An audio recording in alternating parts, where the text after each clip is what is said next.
Hello world, it's Random Vandom. If you like watching Random Vandom videos, please like and subscribe. This is just for fun. I'm going to tell you my theory on ghosts. Wait, it's not a theory. It's a hypothesis. And some people don't know the difference between the word hypothesis and theory.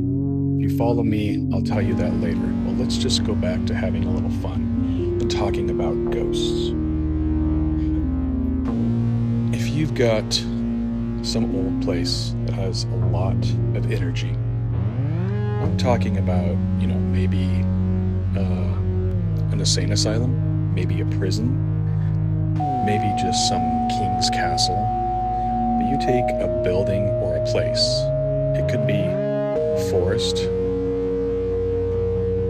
any area, place that's not too big, where a lot of energy happens, a lot of emotion and energy. So energy cannot be created or destroyed. It can only change form.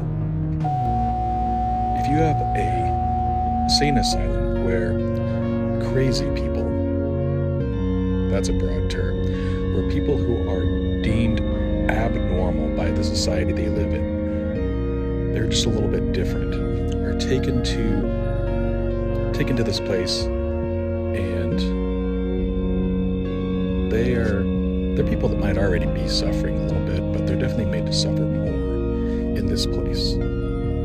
That suffering creates energy, and that energy is not going to be destroyed. It's only going to change form. So in this place, when that energy changes form, it's going to change form to coming out of them as an emotion and going into this place. It's going to go into the walls, it's going to go into the curtains, into the windows, into the glass. Have you ever been in a building that has glass that's kind of warped a little bit?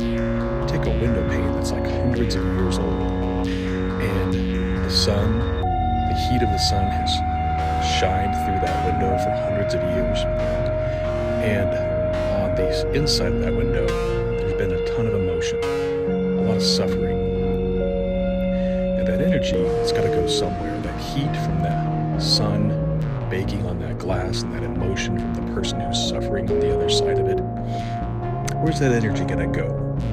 It's going to go into that glass, it's going to go into the walls, into the floor. And then later, after that person's not in that building anymore, all of that emotion, all of that energy is still in that area.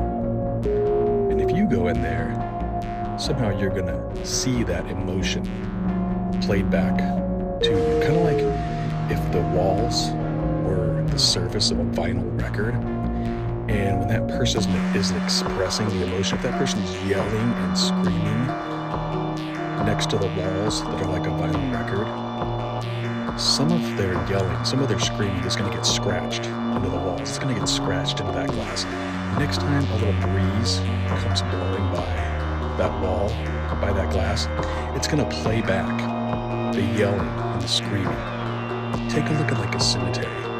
All of those headstones, they're not smooth. When the wind blows across one of those headstones, it's going to play back a message for you. And if you listen really closely, you might be able to hear it. This is kind of like one of my ideas where ghosts come from. It's a playing back of that emotion from a lot of energy stored up in one place. I'm curious what your thoughts on this might be.